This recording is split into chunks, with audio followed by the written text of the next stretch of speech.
Hey everyone, just wanted to make a video in regards to the post that I made about the Tbparts clutch the other day with a lot of slack in the cable. I'm gonna do something to try to fix that. I was talking to my buddy David over at Keystone Cycle Parts, and he sent me a cable and another push rod to try out in the clutch here. So the problem I'm having is that there's a lot of slack in the cable. And now I'm using the KLX110 cable, and I have this adjustment fully maxed out here. And at the moment, this one's not maxed out at all, but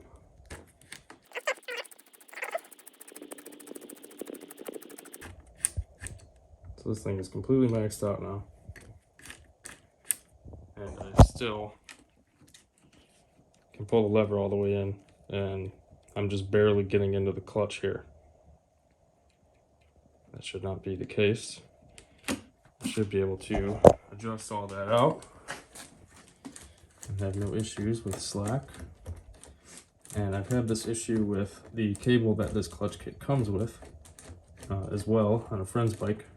Just want to preface that I have no issues with Tbparts. I'm just not exactly happy with the cable choice that they made for this kit. This is the second time now that I've had an issue with it. So I'm just trying to see if there's something I could do to make it better. That way people can refer to this and hopefully not have any issues.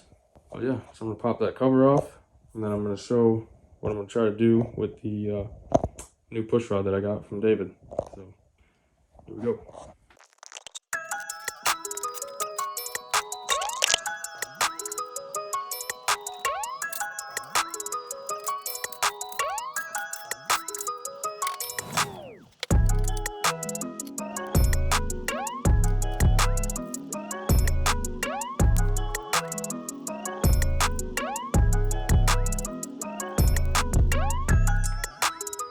Okay, so I'm going to show you what I plan on doing here with these push rods, if I can show you my angle here.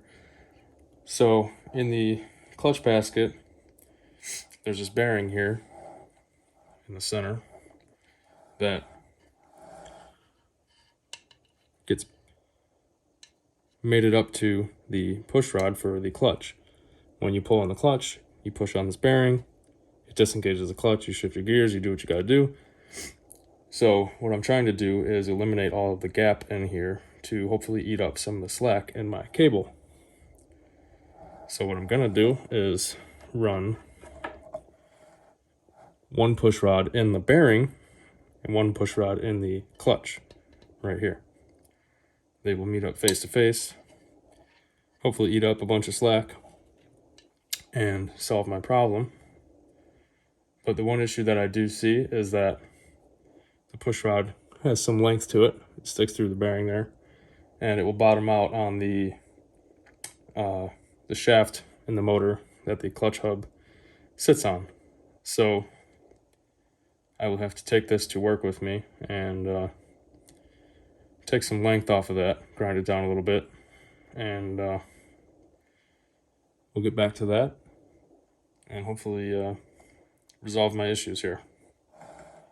So we'll be back.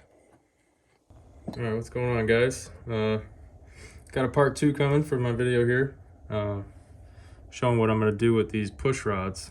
So as you can see, I have, if I can get my angle right, these were both about the same length before. You can see the one on the right I shortened up a bit. That is because I'm going to use it inside of this bearing here, like I mentioned before. And so the whole idea is that this will sit in the clutch hub like so. Kind of pain about to get in there. And then this part, being inside the clutch, will mate up to it like that. Before, when I was only using one push rod without this in the center, it would work just like this inside the hub, or inside the the whole clutch assembly, and wouldn't take up that much of the slack that I have in my cable. So the idea, which I borrowed from Takagawa with their clutch kits, is to run a small push rod here to act almost as like a spacer, and then run the normal push rod in the clutch like so. That way I eat up just that little bit more slack in my cable, hopefully tightening things up to where I like them. The idea is that I want to be able to run my cable so that I can have some room for adjustment in the future if I need to, because everything's all brand new. I need to account for the clutch plates wearing down over time. And with the way that the cable and everything is all set up from the get-go when you order this stuff, is everything needs to be maxed out, and it still is pretty much barely working. And it leaves you with no adjustment if you need to adjust in the future.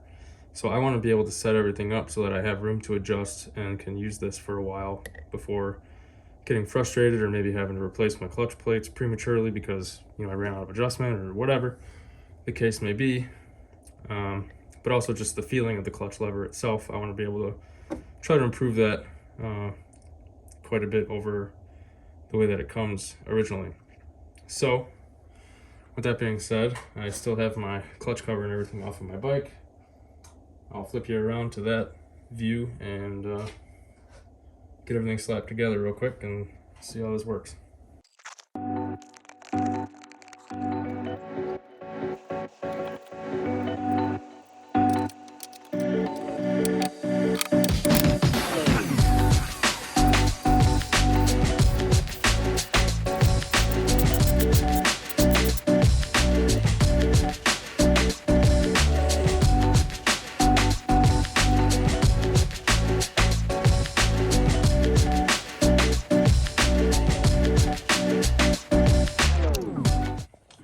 It looks like I still need to do some work here.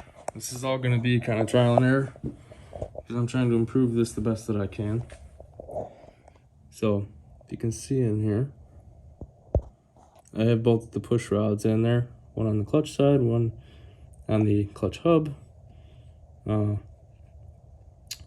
to focus that a little bit better. Kind of glare there. You can see the darker one and the lighter one. So basically I have essentially no play in there.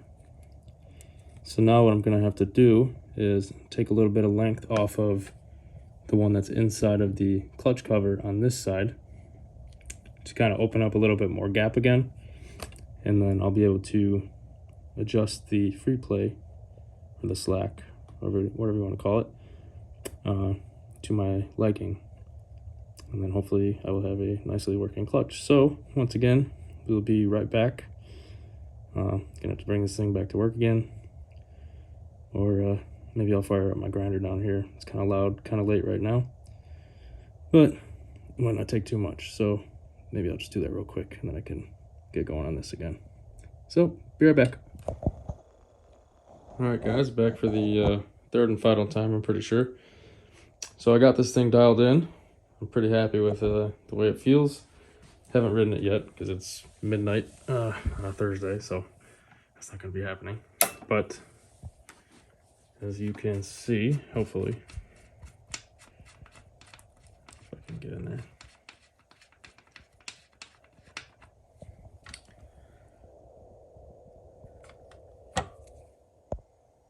Yeah, figures. I'm unprepared. I don't have a light, but I got both the push rods in there. Had to take a little bit off of the one that's inside the clutch cover, just a hair, to create a little bit more gap, because initially there was 0 when I put them both in the way I originally intended to. That's okay though, I didn't take too much off, so I'm really happy with the way it adjusted out. So the adjustment down there, I have that fully maxed out. That's more of like a major adjustment to hopefully give you minimal adjustment up here. So I've got this Don't mind my ugly lever here. It's just temporary while I wait for my ASVs. But got about an 1/8 inch of free play there.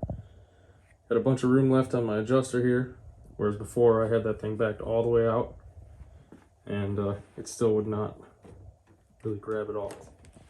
Now this thing, it feels really, really good. Almost comparable to my Takagawa on this thing. I'm pretty happy with it. I think that was a success. So the parts that I used on this, I got them from David at Keystone Cycle Parts. Make sure you talk to him. He has these cables. This is a KLX140 cable. If you're going to be using shorter bars, they have 2 different cables for the 140s, which I wasn't aware of. The standard 140 is more of like a shorter cable. So if you're running like stock height bars, something like I'm running with these Rentals, like I believe these are the 809s. You want to use the shorter cable. And then there's a longer version for essentially the big wheel KLX140. I'll run those part numbers right now. The standard length, which is what I have on mine, is 54011-0573. Then they have the longer version. From what I was told is about 2 inches longer. So it'll work for like your XR50 bend, your taller bars. That part number is 54011-0611. The part number for the extra push rod that I used is, grab my little thing here, right here. Not sure if you can really read that. Stupid thing doesn't want to focus today. There we go. TBW 1366. These push rods are super cheap. They're only like $3. Definitely worth getting your hands on one to try doing this. You know, this really helps out this clutch, makes it feel way, way better. Can't wait to get out and ride it. Fortunately, I got plans this weekend, so I won't be riding. But super, super, super stoked to try this thing out.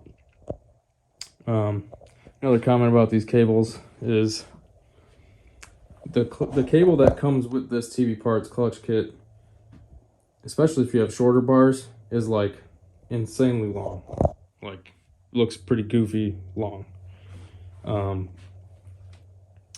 Maybe get away with it on the taller bars, but I remember on a buddy's bike that I worked on last winter, even with the taller bars, the cable that comes with the kit just looks off. It's very, very long.